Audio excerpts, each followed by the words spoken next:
Good evening, Mr. Martin. Hi. Thank you for meeting with me. I'm here to discuss your student who you have said have been having behaviors in the classroom.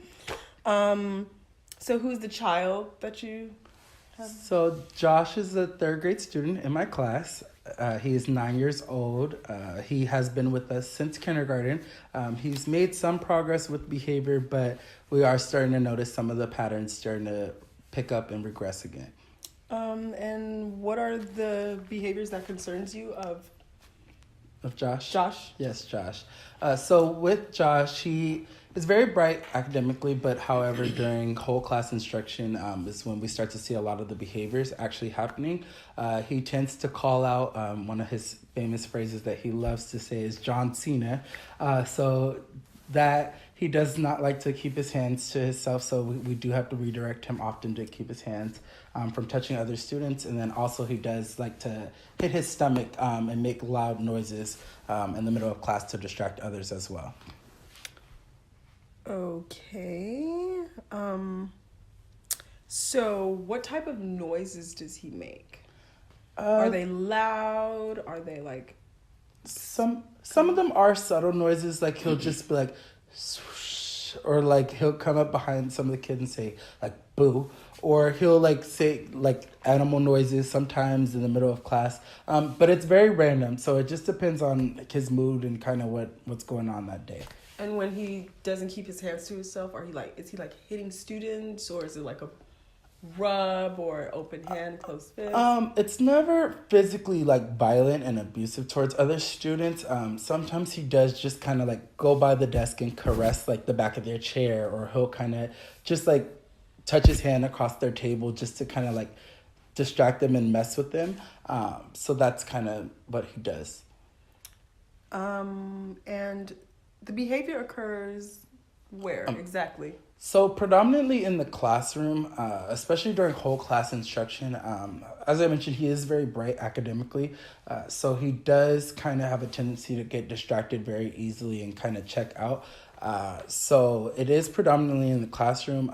There have not been that many instances of him doing this at recess, but he has gotten redirection and gotten in trouble a couple times upstairs at recess as well. Okay, so you say in the classroom during instructional time. During instructional time, yes. So, for example, you'd be teaching something or set the kids in groups where it's like it's not his turn to speak. Is it something like that?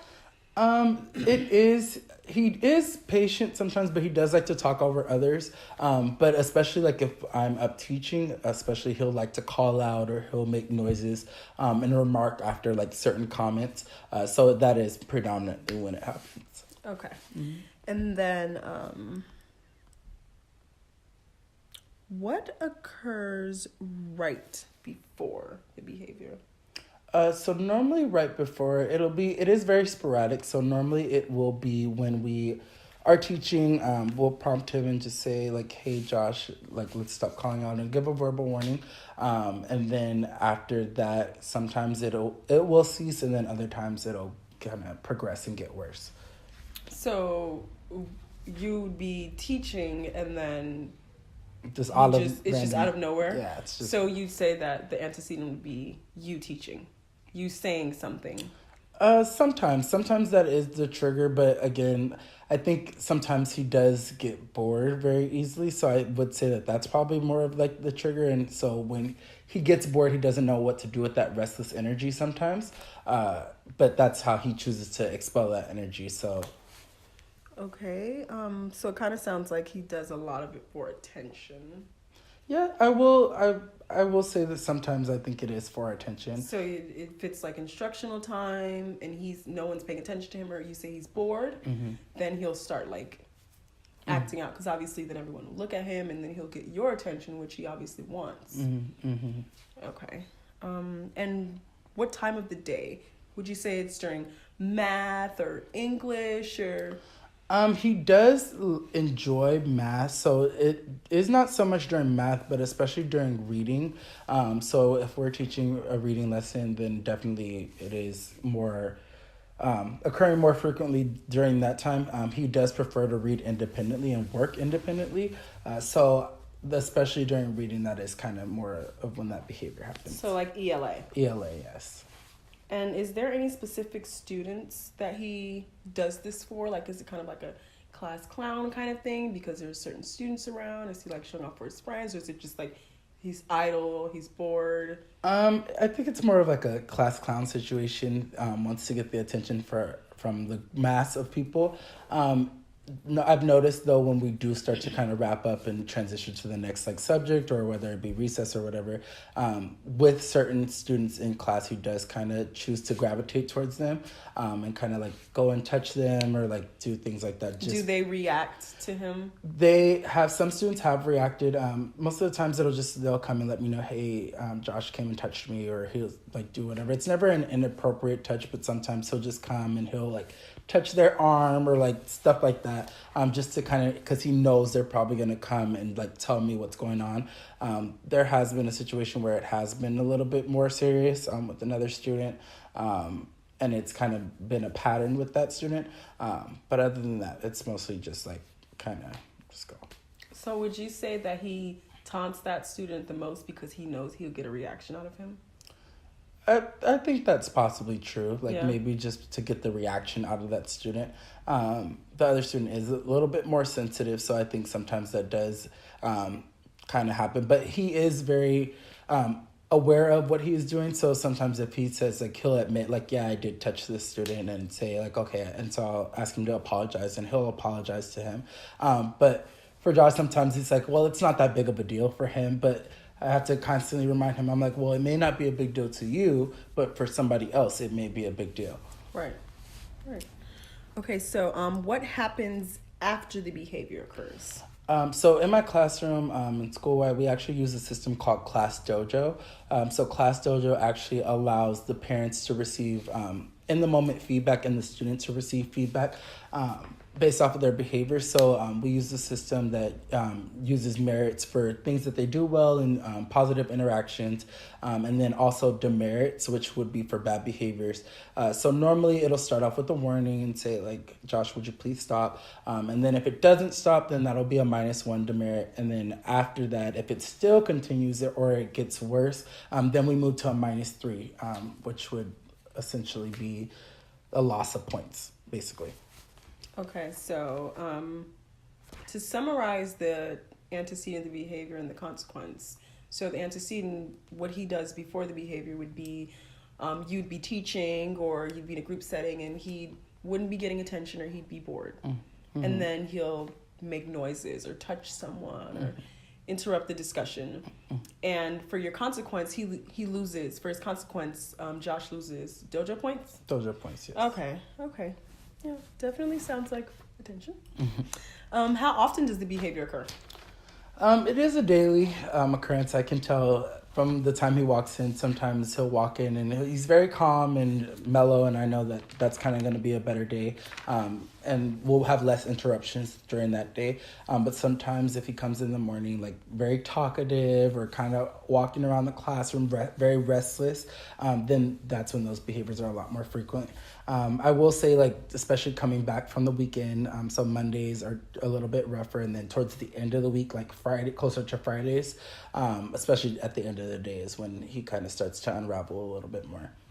So you said during the beginning of the week, his behaviors are more frequent, and then towards the end, he's like a little more chill because he's like, the weekend's coming up. No, it's starting to unravel more towards the end, so he is a little bit more restless at the end. So the beginning and the end. So the middle of the week, we're okay. And got it. The beginning and the end, it's just because it's like he's had a long week.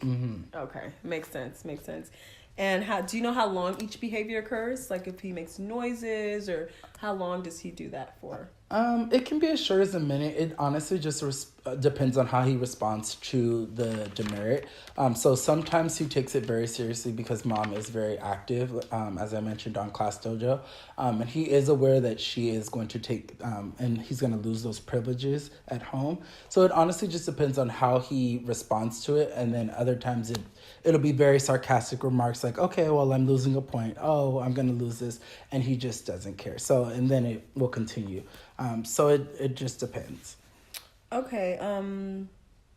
So you're saying that he acts out during class instructional time, and it typically happens. You can tell whether or not he's gonna have a good day or a bad day, depending on his mood. He comes in through the morning, and his weeks are typically like during the middle of the week he kind of calms down a little bit, but towards the end of the week it's like he's had a long week, so the behaviors they kind of reoccur.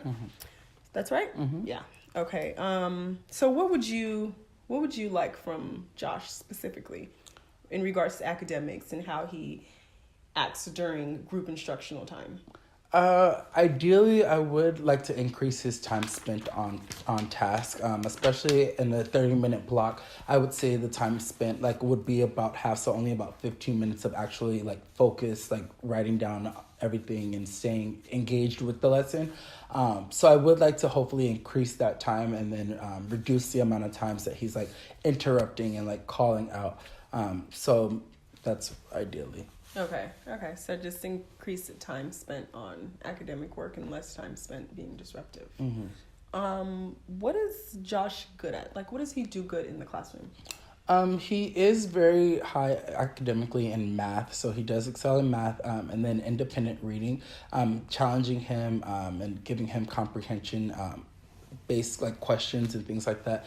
He does respond well. So if he is challenged in that way, he does very well with that. Okay, so if you want Josh to stay on task for a little longer, how long does each lesson typically last? So for math, would you say they work on math for 30 minutes or? I try to switch it up with lessons. So some lessons are very succinct mini lessons that only are about 15 minutes or so. And then sometimes they are a little bit longer, especially with ELA lessons. Sometimes they can be as long as 30 to 40 minutes, just depending on which text or what we're working with for that day. So. Okay.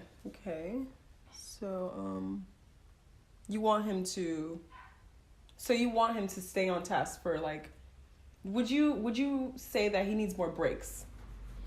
Say he does 2 math problems or however many you feel he can complete within a time span. Would you say that if he got a break, if he used his words hey, Mr. Martin, can I have a break?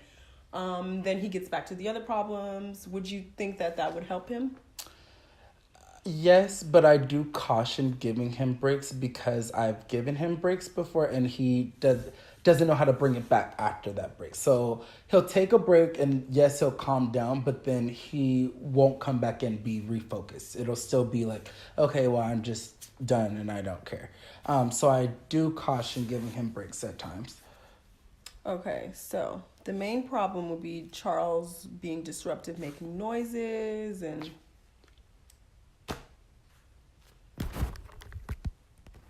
I'm sorry, not Charles. So the main problem is Josh. Yeah.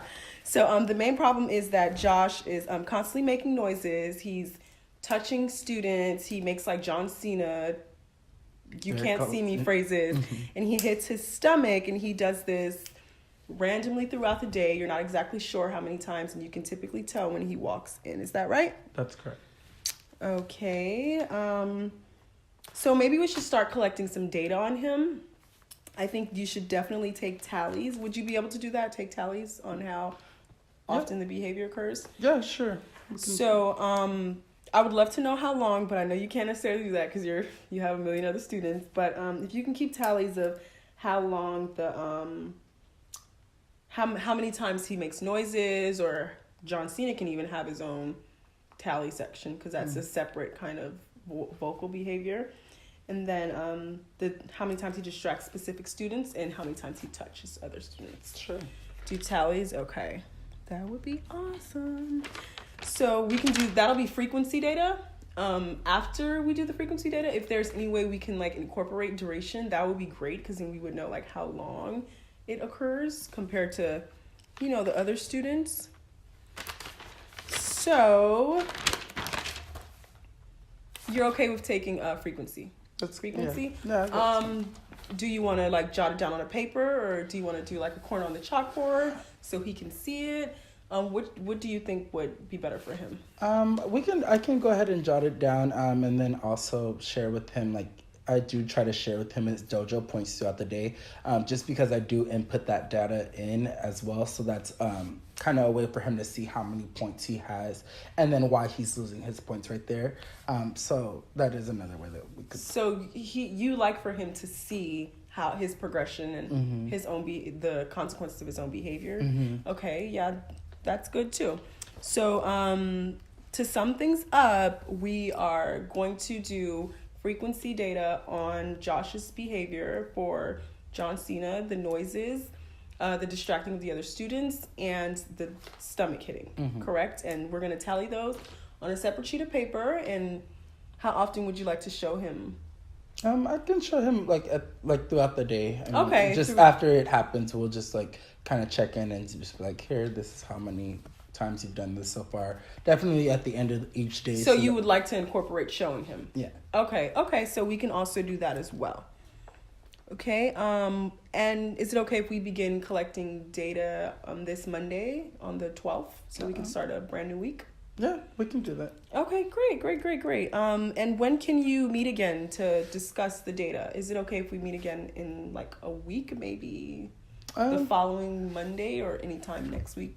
Definitely Monday. If we could do, I don't know, we have a meeting. Sorry, I'm trying to like work out my PD schedule. Okay. So we can definitely do Monday. Do you want to do it like 3:30? We can do Monday at 3:30.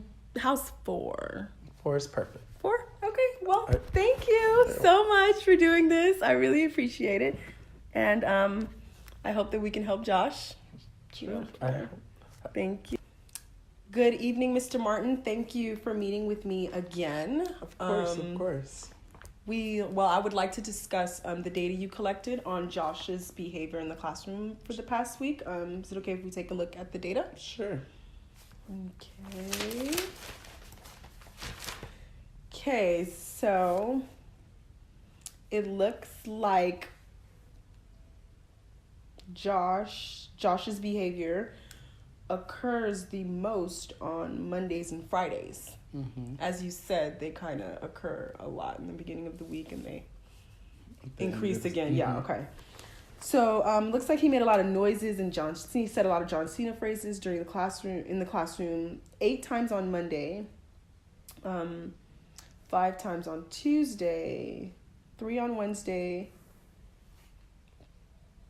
3 on Thursday. 3 on Thursday, and then 8 on Friday. And then for him keeping his hands to himself with his students, it seems like he did it a lot on Monday and Friday. He did it 5 times on both days. Can I ask you, what happened before the behavior? Like, what happened before he put his hand on the other student? So this happened after the noises started happening, and then he was given redirection to stop making the noises, and then he decided that he's gonna walk around the classroom just because I think he was a little bit frustrated in the moment, and so it wasn't anything physical or like actually like going up and like hitting another student. It was just more so like we mentioned before, like going behind the chairs of the students or like touching their desks and things like that. So were you teaching when this occurred? Yes. I was teaching during ELA actually. Yeah. During ELA, okay. I also see that he hit his tummy 2 times on Monday and then 0 on Friday, 2 times. The tummy hits don't occur very often at all, actually. Did he used to do that a lot? He did, and when he would do that initially, that would signify that he needed a break and that he just needed to just kind of like calm down for a minute. But that's really decreased a lot. Okay. So we can just focus on the noises and the hands to himself. Okay, yeah. So you said before he hit the other student on Monday, you were doing ELA group instructional time, and that's normally when the behaviors occur. And after, what happened? Did he lose dojo or? He did. So he did get a -3. So which is kind of a serious deal for actually like distracting others and then also not keeping his hands to himself. He also received another one. I think what prompted that him being frustrated was the fact that we had a conversation about keeping your hands to yourself, and he was very distracted, making noises during that talk. So then for him to actually go back and still be doing the same thing is why he received that -3. Okay, so you would say that at that moment when he hit the student, the noises and the hitting kind of go hand in hand most times, but not all the time. So to sum up what you just said about the ABC data you collected before the behavior occurred, you were doing, it was instructional teaching during ELA where the behaviors normally occurred, and he began making noises, and you gave him warnings or you redirected him about the noises, and then it still escalated, then he hit a student. So then he lost some multiple dojo points, correct? Okay. Why do you think Josh did that when he did? As I mentioned too, I think he gets very restless, and then also because he prefers to work independently, I think he chooses not to focus during actual whole group ELA instruction. So and then also like when we have discussions about keeping your class, like your hands to yourself in like class sessions like that, I think sometimes he thinks that it's specifically targeted at him, which is not. It's just a general, like, make sure we're being respectful to one another, keep your hands to yourself. But he is aware that he is doing those things, so I think sometimes that's why. So maybe we need to try something different. Do you have any suggestions specifically? I think maybe pulling him aside more so and having those conversations with him, like, independently, like, but it's just challenging, especially, like, you know, in a class of 36, like, students and trying to keep everybody focused, doing those things like that. So, definitely building that rapport with him. Although we do have a solid relationship, I think more conversations and things like that with him, because he does, like you mentioned before, appreciate that attention. So, when you go into ELA, how is it prompted right before? Do they know? Do they have like a schedule on the board? Is that something we can incorporate for him to, you know, like, hey, we're going to do ELA in 10 minutes or 15 minutes? Is that something we can try that's different? There is a schedule on the board, and then ELA is actually right when they come in from recess. So we do stick to the same schedule daily. So that way it's routine for them. They know what materials to get out and everything like that. So he does know that it is coming. So he knows the same time every day. Okay. So when he's disruptive, you wouldn't recommend removing him from the environment, because that's technically what he wants to do, right? That's technically what he wants. Sometimes it is helpful, and we've tried that with him before, where he will step out, take a quick little break, but it is right after recess. So to be out a significant, you know, like amount of time, like especially during that block, even if it's like 2 minutes, like where he steps outside, that's okay, but sometimes he doesn't come back in and refocus. So essentially we're still losing out on those instructional minutes with him regardless. So sometimes that is helpful, but I caution pulling him out, because that's essentially what he wants. So what do you think of maybe, since you said he likes John Cena, so what do you think of maybe we can add in a reinforcement plan for him? So kind of something like, hey, if you do great during ELA, you know, no noises or something like that. Do you think he would want to work for maybe like 5 minutes on the iPad of WWE clips or something? Do you think he would be interested in something like that? I do. I actually think that would be a pretty good idea, actually. Or I've tried to incentivize things more for him, so giving him more merits for things that he does, like even like the smaller things are like, hey, if you don't make these noises, like I'll give you, you know, like a +3, like merits. So things like that, or even like, I think even maybe offering him time to read like his book in the library, maybe. So I've noticed that is kind of something that he enjoys, so maybe incorporating that would be good. Okay, so maybe we can do that. So we can have him work for something every time he does something good. So, have you thought about possibly contingent reinforcement? So you say that every little thing he does, you give him merits for. So why not time yourself every 5 minutes or so, and just walk past them. Oh, good job. Nice job staying on task. Oh, I love the way you did that. I love the way, just maybe some contingent, constant positive reinforcement would possibly be better, because he obviously wants your attention. Mm-hmm. He wants the teacher's attention. So every time you're in an instructional group or you're teaching the entire class, he acts out because he's not getting the individual attention. He's in a big classroom. Mm-hmm. So maybe it's just contingent reinforcement, like every maybe 4 minutes. We'll make it 4, or we can start lower. Every 4 minutes, just, hey, good job. Nice. I like the way you did this. I like the way you do that. Nice way you're walking in your line. Any little thing helps, because that way he's constantly getting your attention. Mm-hmm. Do you think you'd be able to do that? I think so. I think that's definitely manageable, and I could do that. As often as you can, or as often as it comes up, you're just like, okay, let me just go reinforce him. Mm-hmm. Okay, cool. So I definitely think that would be great. Okay, so moving forward, we can add the contingent reinforcement every 5 minutes or so when he's working, and we can still keep tallies of his behavior. Mm-hmm. Also, we can start a smiley face chart. We can probably try that as well. So, hey, if you're on task, you can earn 5 smiley faces. Mm-hmm. If you earn 5 smiley faces, you can get 5 minutes of reading or whatever his preferred activity may be. And then we can probably do that. Do you think you'd... Yeah.